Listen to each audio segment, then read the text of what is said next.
24 express के 2 साल बेमिसाल। और अब देखिए आपका अपना न्यूज़ 24 एक्सप्रेस नए अंदाज। नमस्कार, आप देख रहे हैं न्यूज़ 24 एक्सप्रेस और मैं हूं नेहा परिहार आपके साथ। आइए रुक करते हैं आज के बुलेटिन की ओर।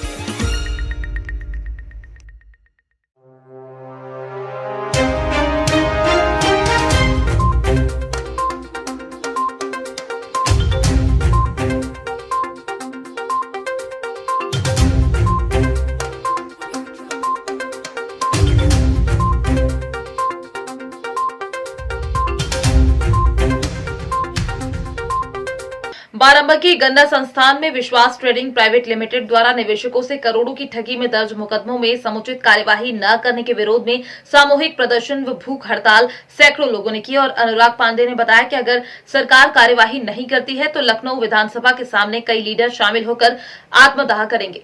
आपका शुभ नाम क्या है? मेरा नाम कमाल अहमद है। प्रदर्शन कितने दिन से कर रहे हैं? आज एक दिवस पिछले साल 62 दिनों तक हम लोगों ने प्रदर्शन किया। शासन की तरफ से अधिकारी आए और आश्वासन दिया कि आप लोगों का काम होगा, लेकिन दुर्भाग्यवश है कि 1 वर्ष होने वाला है लेकिन अभी तक कोई अगली कार्रवाई नहीं हुई। हम बस इतना चाह रहे हैं कि सिर्फ लोगों का पैसा जल्द से जल्द सरकार वापस कराए, पैसा दिलाए, बस इसके अलावा हम कुछ नहीं चाह रहे हैं। और अगर हम लोगों की मांगे नहीं मानेंगे तो हमारा अगला स्टेप तैयार है। उसके लिए जो अनुराग जी ने भी बताया कि विधानसभा पे हम लोगों को अगर आत्मदाह भी करना पड़ेगा तो हम लोग कमेटी है हमारी, उससे विचार विमर्श कर हमारा चल रहा है, विचार विमर्श करके और ये भी अगर करना पड़ेगा तो हम करने के लिए तैयार हैं। आज प्रदर्शन कर रहे हैं। आज कोई अधिकारी या तो संडे है जी, तो अभी तक कोई ऐसा अधिकारी नहीं आया। आज अभी तक सिर्फ एलआईयू के अधिकारी आए थे, वो ज्ञापन लेके गए हैं, बाकी कोई अधिकारी नहीं आया। अच्छा, संज्ञान में किसी प्रकार कोई आश्वासन मिला? आज कोई आश्वासन नहीं मिला। मैंने 18 लेटर प्रधानमंत्री, वित्त मंत्री, मुख्यमंत्री, ऐसा कोई अधिकारी नहीं है जो हमने जिनको अवगत न कराया हो। और 3 सालों से लगभग किसी को हमने नहीं छोड़ा कि हमने इस विषय पे अवगत नहीं कराया, लेकिन आज तक कार्रवाई नहीं हुई। सिर्फ कार्रवाई आज तक नहीं हुई। अच्छा, कार्रवाई ना हुई उसके पश्चात आप लोग क्या करेंगे? अगला कदम क्या? अगला स्टेप हमारा तैयार है आत्मदाह का। हम लोग आत्मदाह करने के लिए विवश हैं और अगर आत्मदाह करते हैं तो उसकी जिम्मेदारी सरकार की होगी। ठीक, बहुत बहुत धन्यवाद। आपका क्या नाम है? सरोज वर्मा। क्या वजह है प्रदर्शन में शामिल है? हमारा पैसा भाई विश्वास ट्रेडिंग कंपनी में लगा है, ठीक है। हमारा पैसा 1.5 करोड़ है और हम सब कस्टमर से एजेंट बना कर, कस्टमर बना कर लगवाए रहे हैं। कोई का 10 लाख है, कोई का 5 लाख है, तो हम यही सोचे थे कि सबका पैसा वापस करावा जाए। अच्छा, क्या क्या समस्याएं हो रही है? समस्याएं तो बहुत हैं। जैसे हम गरीब लोगन का पैसा लगवाए हैं, उनके शादी कर रखे है, कोई लड़का का फीस जमा कर रखे है, कोई का कर रखे है, तो घर में सब परेशानी, पैसा बिना तो सबकी परेशानी हो जाती है। बिल्कुल। और हमारी जिम्मेदारी, हम लोगन का पैसा लगवाओ हमरे हाथ का है तो हम उनका वापस ना कर पाए तो आफत तो है, बिल्कुल है कि नहीं। और एक हम महिला हुई के घर से बाहर भी तो नहीं जा सके थे। जैसे पुरुष लोग हैं तो पैसा लगवाई एजेंट है तो घर छोड़ कर भी लोग चले गए हैं परेशानी से। तो कहीं ना कहीं बहुत बड़ी समस्या है बहुत आप लोग के परेशानी है। सामने। तो लोग जिसे आवत है घर पर, मतलब पैसा के लिए मांगे करते हैं कि हमारा पैसा वापस किया जाए, मगर हमारे पास नहीं है तो हम कहाँ से नहीं वापस करें। और जब तक हमारे पास रहा पैसा, हम छोटे आदमी का सबका पैसा वापस भी कहें, कोई का 10,000, कोई का 20,000, कोई का 50,000, मगर अब हमारे पास पैसा बचा नहीं हो, फिर दूसरा कोई कमाई नहीं है तो हम कहाँ से लोगों का पैसा वापस कर, है कि नहीं। ठीक, आपका शुभ नाम क्या है? सर, मेरा नाम अनुराग पांडे है, मैं बाराबंकी से हूँ। अच्छा, किस मुख्य मांगों के तहत प्रदर्शन कर रहे हैं? सर, मांग तो देखिए कहीं ना कहीं एक ही है कि हमारा पैसा वापस कर दिया जाए, ठीक है ना। लेकिन अभी हम लोग करीब 1 महीना 2 महीना हम लोगों ने ऑलरेडी धरना प्रदर्शन किया, सरकार ने कोई भी तरीके का संज्ञान नहीं लिया। हमारा बस यही कहना है सरकार से कि प्रेजेंट टाइम में हमारे योगी जी ही प्रेजेंट टाइम में इस समय मुख्यमंत्री हैं, लेकिन हम लोग ब्राह्मण होते हुए भी हम लोगों की कोई भी बात सुनी नहीं जा रही है। लेकिन अगर बात हमारी वहाँ तक सुनी जा रही है, अगर वो चीज़ संज्ञान में नहीं ले रहे हैं तो हम कुछ ऐसे लीडर हैं जो आत्मदाह भी कर लेंगे और उसकी पूरी जिम्मेदारी सरकार की होगी। और मेरे परिवार में अगर कोई भी इस तरीके की दखल अंदाजी, किसी भी तरीके का कोई भी कारनामा या किसी कोई भी कार्रवाई होती है तो वो भी सरकार की ही जिम्मेदारी होगी और वो भी योगी आदित्यनाथ जी की होगी। क्योंकि कहीं ना कहीं आज 2 साल हो गया हम लोग पीड़ित हैं, एक पैसा नहीं जानते, हमारे 2 बच्चे हैं भूखे मर रहे हैं, एडमिशन तक नहीं करा पाए हम लोग, बच्चे हमारे बेरोजगार हो जाएंगे, कैसे एजुकेशन लेंगे वो। आज 400 करोड़ का गमन है, पूरे यूपी की बात करेंगे तो आज तक सरकार क्यों नहीं सोच रही है? कहीं नहीं कहीं तो वो तो सरकार का ही पैसा है भाई, किसानों का पैसा है वो, और किसान आज तक ब्याज नहीं पा रहा, किसान को ही दबा दिया जाता है, किसान आगे बढ़ ही नहीं पाता है। सरकार से मैं यही मांग करूंगा कि विश्वजीत विश्वास जी को अरेस्ट किया जाए और जल्द से जल्द अरेस्ट किया जाए। अगर उनको अरेस्ट नहीं करते हैं तो हम लोग आत्मदाह करने के लिए पूरी तैयारी में हैं और उसकी पूरी जिम्मेदारी सरकार योगी आदित्यनाथ जी और नरेंद्र मोदी जी की होगी। अगर हमारे परिवार में आने वाले समय में किसी भी तरह की दुर्घटना होती है तो वो भी सरकार की ही जिम्मेदारी होगी। क्यों? क्योंकि हम लोग कहीं ना कहीं आज के टाइम इतने बड़े संकट में पड़ गए हैं कि न नौकरी कर पा रहे हैं, न कहीं बाहर निकल पा रहे हैं, क्योंकि 400 करोड़ रुपए का गमन है और अभी तक सरकार और हमारे यहाँ बाराबंकी, चाहे एसपी विभाग हो, चाहे पुलिस विभाग हो, सभी को ये बातें पता हैं, लेकिन फिर भी कोई उस पर कार्रवाई नहीं की जा रही है। मैं सरकार से यही मांग करूंगा कि विश्वजीत विश्वास को जल्द से जल्द अरेस्ट किया जाए और हमारी मांगे पूरी की जाएं।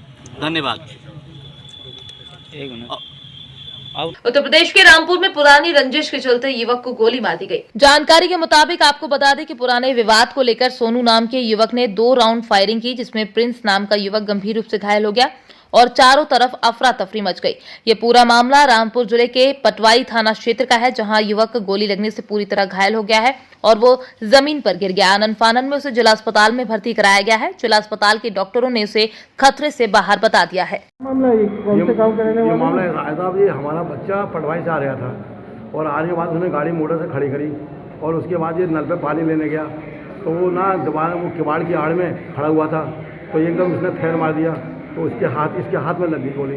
किसने मारा था? इसमें सोनू लखन सिंह लड़का। सोनू कौन है ये? सोनू भी लोधा है, उसी गाँव का, हमारे सामने कोई बलाल पास में ही है घर, बिल्कुल उसने मारी है। वो ऐसी दवाई खड़ा हो जाता है, कहीं खड़ा हो जाता है तो उसके कई कांड ऐसे हो गए, मार के भाग गया।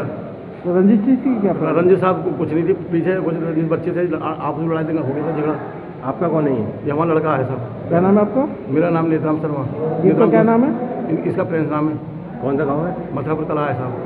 पढ़ाई करता हूँ सर। थाना पटवाई। कितना क्या नाम है इनका? प्रिंस।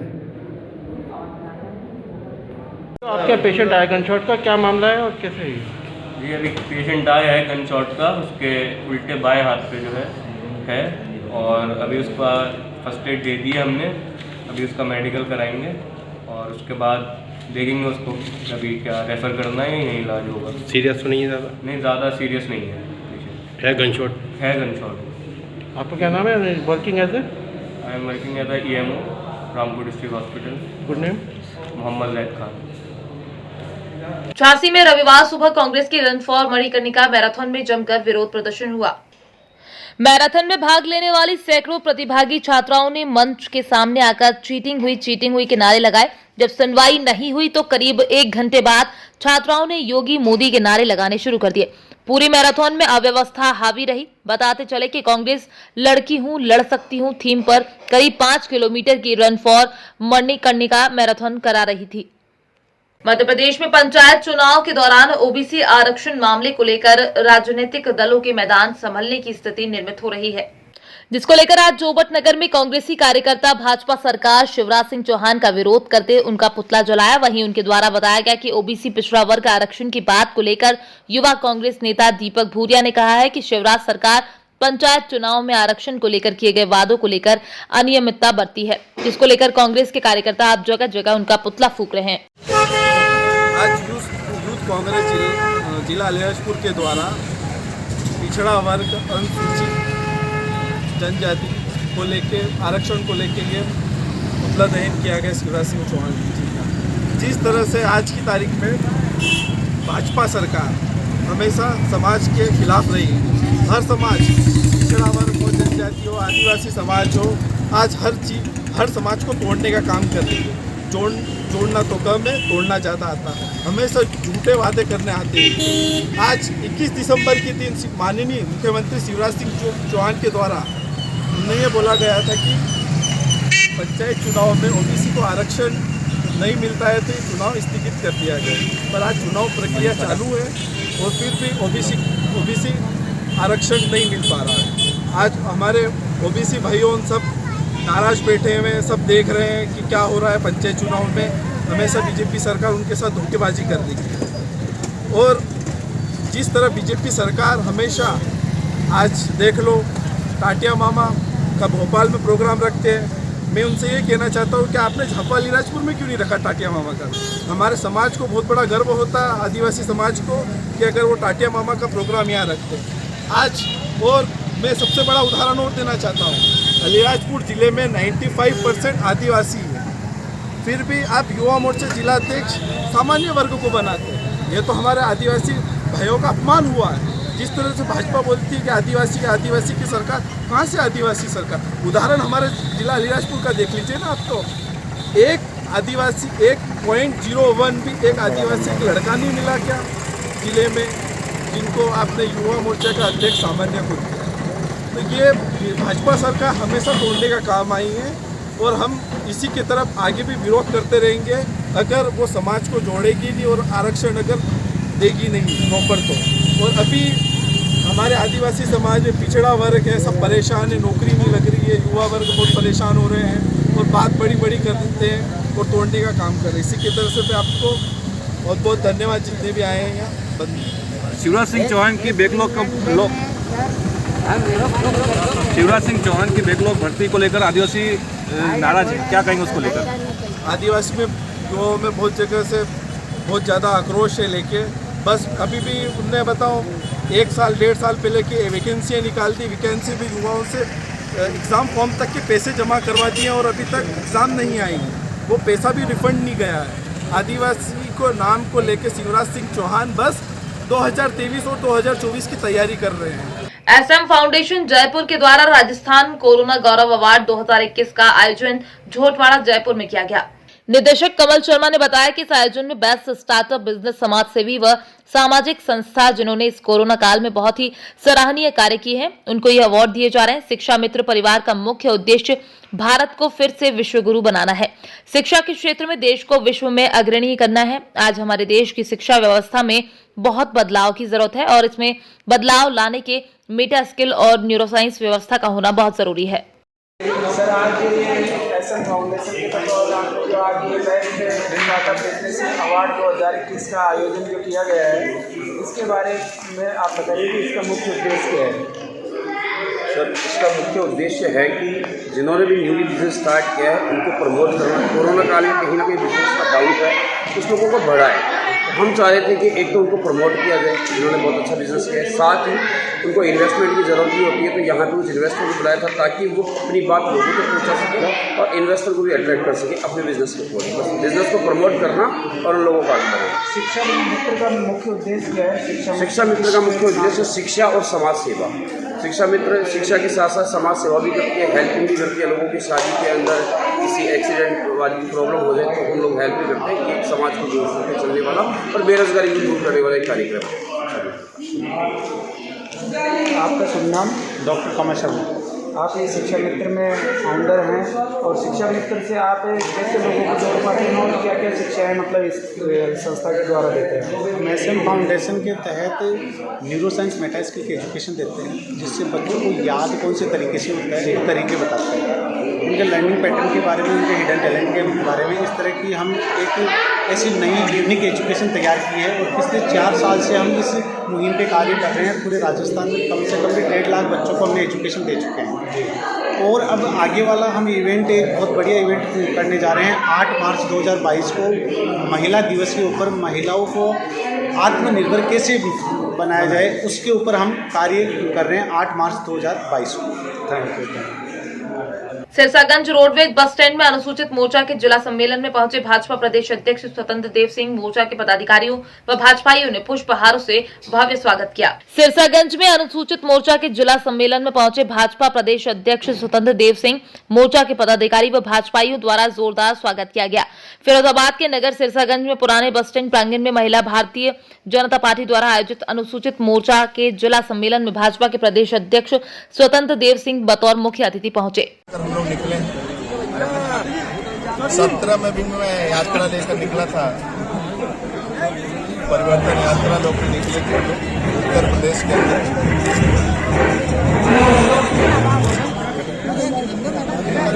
और आह्वान किया था गुंडागर्दी का भ्रष्टाचार अब की बार भाजपा सरकार। मैं 5 सालों में आदरणीय योगी जी के नेतृत्व में गुंडागर्दी को भी समाप्त किया और भ्रष्टाचार मुक्त राज्य को, फिर जनता जनार्दन के बीच में जा रहे हैं हम सब कार्यकर्ता, उनका आशीर्वाद लेने के लिए एक ईमानदार नेतृत्व, परिश्रमी नेतृत्व आपके बीच में आ रहे हैं हम लोग। और उसके पीछे जहाँ जहाँ यात्रा जा रही है और उसके साइड में जो शेष स्थान बच रहे हैं, मोर्चों के हमारे सम्मेलन हैं, अनुसूचित मोर्चा, युवा मोर्चा, महिला मोर्चा, ओबीसी मोर्चा, अनुसूचित जनजाति मोर्चा, किसान मोर्चा, ये सभी के सम्मेलन है। उसी सम्मेलन में मुझे आ जाने का सौभाग्य मिला है। तो मैं आकर आह्वान करता हूँ कि आदरणीय मोदी योगी के नेतृत्व में राज्य खुशहाल के रास्ते में स्वच्छ जल हो, घर घर नल पहुँचाने के काम हो, शौचालय, आयुष्मान का कार्ड, किसान सम्मान निधि और गरीब कल्याण योजना से घर घर राशन भेजना, और गुंडागर्दी राज्य के अंदर बिल्कुल समाप्त है। जो बेटियां दिन में निकलती थी, लोग छेड़ते थे, आज योगी शासन में कोई गुंडागर्दी नहीं होता है और एक खुशहाली का राज्य है, जिसके कारण कानून का राज होने के कारण राज्य के अंदर निवेश हो रहा है। और अध्यक्ष जी बसपा एक हो गई है, अब क्या रणनीति रहेगी? सपा बसपा क्या आप लगाए? ये लोग कोई दल है, कोई पार्टी है, ट्रस्ट चलाते हैं। एक भी यादव कार्यकर्ता इनका राष्ट्रीय अध्यक्ष नहीं बन सकता।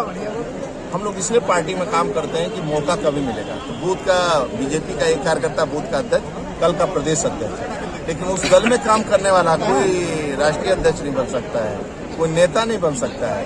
तो कोई दल है तो ट्रस्ट चलाते हैं, जिसे ट्रस्ट चलता है। सर, अगले जी कह रहे हैं कि प्रदेश अध्यक्ष हैं, अब टिकट बंटवारे में किस तरह की क्या टिकट मिलेंगे लोगों को और क्या रणनीति रहेगी? बहुत अच्छा आपने क्वेश्चन किया। जो जनता के बीच में जिसकी लोकप्रियता है, कार्यकर्ताओं के बीच में स्वीकार्यता है और संगठन के प्रति समर्पण, इसमें पार्टी संसदीय बोर्ड निर्णय करता है, अध्यक्ष नहीं करता है, संसदीय बोर्ड निर्णय करता है। इसलिए जो संसदीय बोर्ड निर्णय करेगा उसके लिए हम सब मिलकर, कार्यकर्ता मिलकर परिश्रम की पराकाष्ठा करेंगे और कमल खिलाएंगे। सर, 2017 में जिस तरह दूसरे नाव में से कूद के जो लोग आए थे और उनको मौके मिले थे, क्या इस बार भी यही होगा? मैं कह दिया ना, जनता जिसको स्वीकार करे, जनता जिसको कहेगी उसको टिकट देंगे, आपको कहेगी आपको देंगे। वक्त हो चला है एक छोटे से ब्रेक का, फिर मुलाकात होगी ब्रेक के बाद।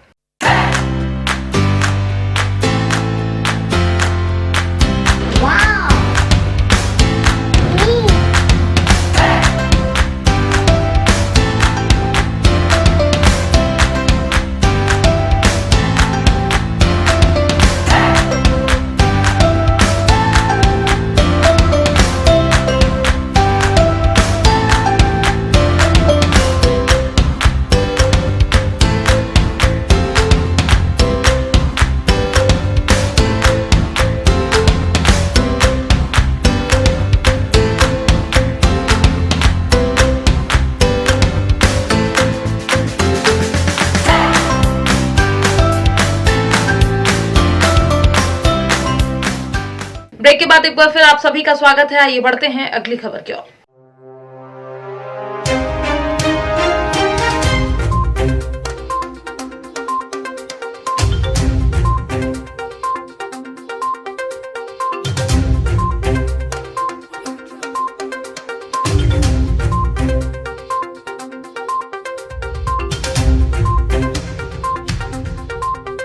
जामताड़ा जिले के नारायणपुर प्रखंड अंतर्गत दिखारी गांव में 2 विधवा महिलाओं के रहने के लिए काफी परेशानी होती थी। इन महिलाओं की परेशानी को देखते हुए ह्यूमन वेलफेयर फाउंडेशन जामताड़ा की ओर से आवास बनाकर देने के लिए सामने आया, जिसके लिए यहां के ग्रामीणों ने संस्था के कार्य को सराहा है। मौके पर संस्था के स्टेट कोऑर्डिनेटर अमनुल्लाह काजमी ने बताया कि हम लोग नो कास्ट स्कीम के अंतर्गत लाभुकों को घर बनवाकर दे रहे हैं। दिल्ली से ये संस्था इन लोगों का चयन कर मकान देने का काम कर रही है।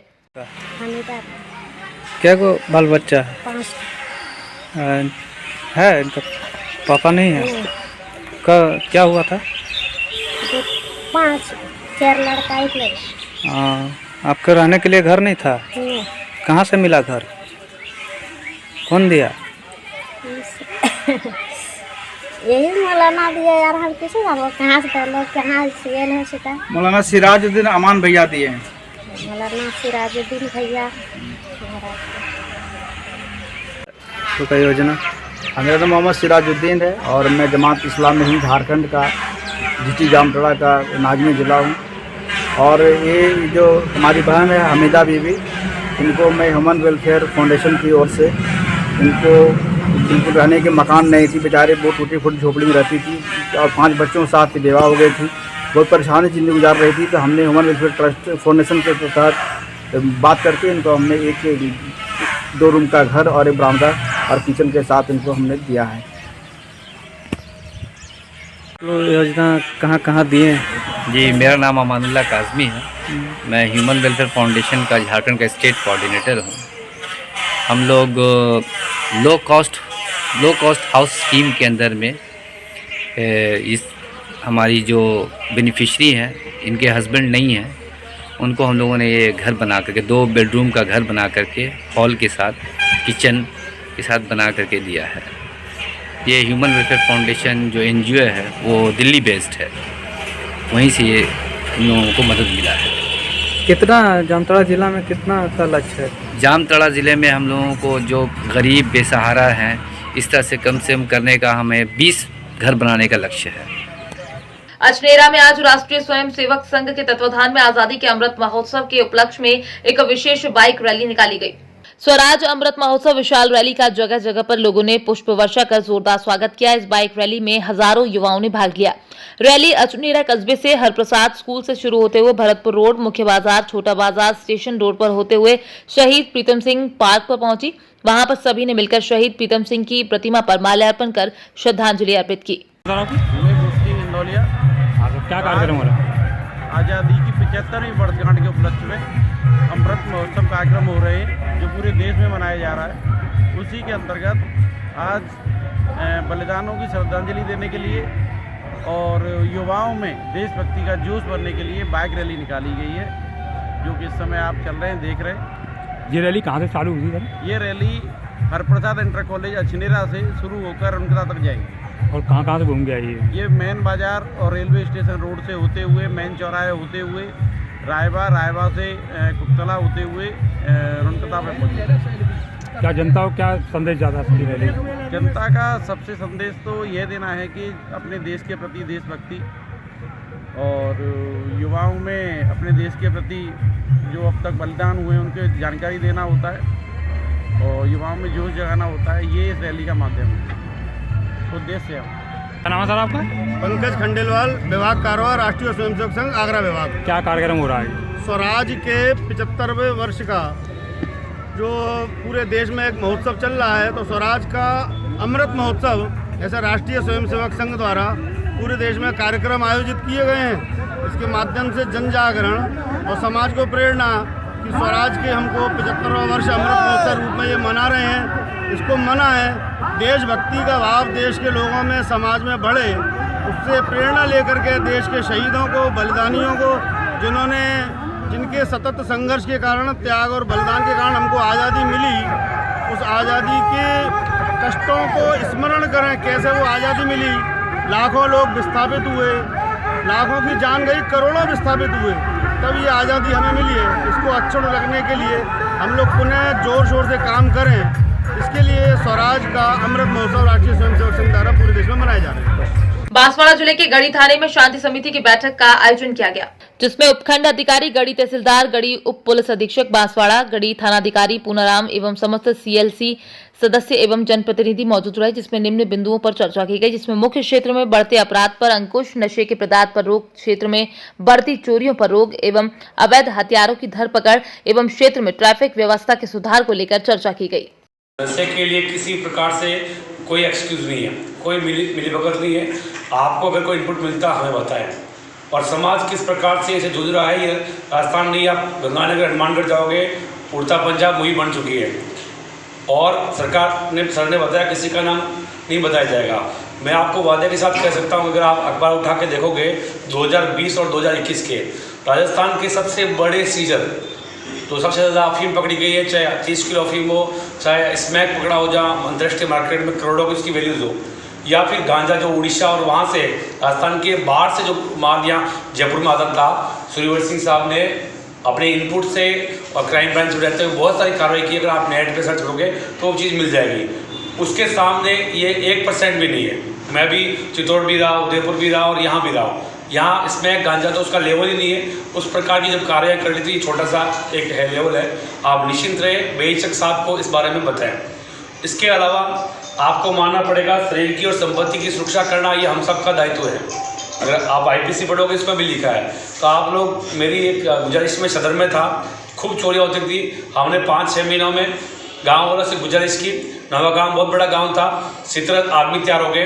हर आदमी 7 आदमी 10 आदमी दिल्ली खड़े होते थे 7 दिन के लिए। सोमवार की ड्यूटी होती है, वो सोमवार को आते थे। पूरे गाँव में डिसिप्लिन से ड्यूटी की। 5 महीने में एक बाइक चोरी नहीं हुई। विधानसभा भरतपुर सोनहत के क्षेत्र खोंगा पानी में बीती रात्रि में चोरों ने मोटी दीवार तोड़कर नकदी 4500 रुपए रखे पेटी सहित खाने पीने के हजारों रुपए के सामान लेकर उड़ गए। खबर लगते ही नगर के भाजपा प्रतिनिधि मौके पर पहुंचे और पुलिस को चोरों को जल्द से जल्द पकड़ने को कहा। इसके बाद पुलिस ने उक्त मामले में प्रकरण दर्ज कर जांच चालू कर दी है। जांच करते हुए जब अधिकारियों ने आखिरी बार राजाराम को रमेश मोंगिया के खेत में देखा, उस पर पुलिस ने रमेश को गिरफ्तार कर पूछताछ आरंभ की। रमेश पुलिस को गुमराह करता रहा। उसके बाद उसका नौकर सरदार सिंह को पुलिस ने पूछताछ की तो सरदार सिंह टूट गया और उसने राजाराम की हत्या करना और खेत में दफनाना कबूल कर लिया। आज रात बोलेंगे, कल आज रात की घटना है। 25,000 के लगभग सामान की चोरी हुई है जी। और 4500 लगभग नगद रहा। क्या आप कितना रखे थे दुकान पे? 4500 नगद। और लगभग क्या क्या चोरी हुआ है? सामान तेल, साबुन, निरमा, आटा, राशि, गुड़ाखुल। और आपको जानकारी कैसे लगी कि दुकान में टाइप की घटना है? माँ को जानकारी दी, माँ हम लोग जगह को देखे तो आज देखे चोरी हो गया। फिर तुरंत थाने गए, चौकी अपनी वहाँ गए तो बंद रहा चौकी। तो फिर वापस आ गए, नंबर लेके बोले 8 बजे गया। फिर चौकी थाना कितना, चौकी कितना टाइम गए थे आप? 6 बजे। अच्छा, तो वहाँ कोई नहीं मिला? कोई नहीं। फिर आपने क्या किया? फिर आ गए वहाँ से नंबर लेके आए, फिर पटेल साहब को फ़ोन किए हैं। पटेल साहब आए 8 बजे। फिर देखे आपके किसी के पास संदेह आ रहा है इस मामले में लेकर के? किसके ऊपर उंगली कर दी? ठीक है, संदेह किसके ऊपर हाथ? चलिए ठीक। माननीय अनुभवी दंडाधिकारी पुलिस विभाग को हम लोगों ने ज्ञापन दिया इस संबंध में कि बढ़ती चोरी और कबाड़ खरीदी और को लेके हम लोगों ने ज्ञापन दिया कि जल्द ही इसमें रोका जाए, क्योंकि इससे खोंगा पानी में लगातार हर वार्ड में जैसे बीसीम हो गया, बुद्धू सिंह नफाई, एकता नगर और भी जगह हो गए जो अपने कुछ बस्ती हैं वहाँ आए दिन चोरियाँ बढ़ते जा रही हैं। जैसे कि हमारे यहाँ जो अपने संदीप चौधरी जी हैं, उनके घर के लोगों का कहना है कि 4 बजे रात से यहाँ लोहा के कबाड़ का क्या बोलते कारोबार और ख़रीदी और चढ़ाना यहाँ से चालू हो जाता है। इस बारे में आज हम लोगों को पता चला है। आज हमारे जो कार्यकर्ता हैं संदीप चौधरी, उनके यहाँ दुकान में भी इस तरह से क्या बोलते हैं वारदात हुआ है कि घर का दुकान तोड़ के क्या बोलते हैं चोरी कर दिया गया। सरासर ये गलत है। अगर इस पर अगर जल्दी अगर कार्रवाई अगर नहीं की गई, अगर कबाड़ को अगर बढ़ती चोरी को अगर नहीं रोका गया, तो हम सब भारतीय जनता पार्टी हरदोई मंडल के कार्यकर्ता जल्द ही आंदोलन करेंगे। दिनांक 24 दिसंबर 2021 को मृतक राजाराम की पत्नी गंगाबाई माकडोन थाने पहुंचकर बताई कि उसका पति गुमशुदा है।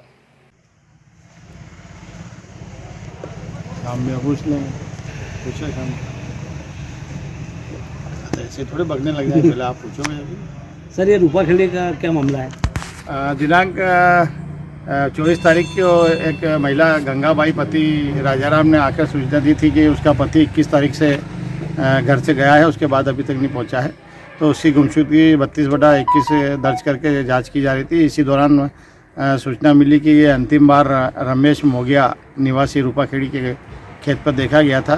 तो रमेश मोगिया और उसके नौकर को बुलाकर जब पूछताछ की गई तो रमेश तो गुमराह करता रहा, पर उसका जो नौकर है अंतर सिंह वो टूट गया और उसने बताया कि जो 21 तारीख की रात को जो है बकरा चोरी करने के लिए गुमशुदा राजाराम आया था।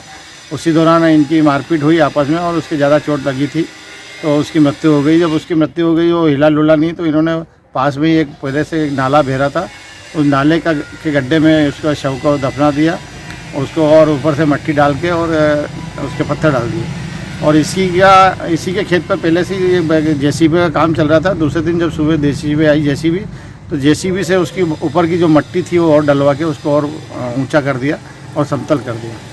तो इस तरह से ये हत्या का प्रकरण पंजीबद्ध किया गया है उसके रमेश और उसके नौकर अंतर सिंह के खिलाफ। आज के बुलेटिन में फिलहाल इतना ही। बने रहिए न्यूज़ 24 एक्सप्रेस के साथ। नमस्कार।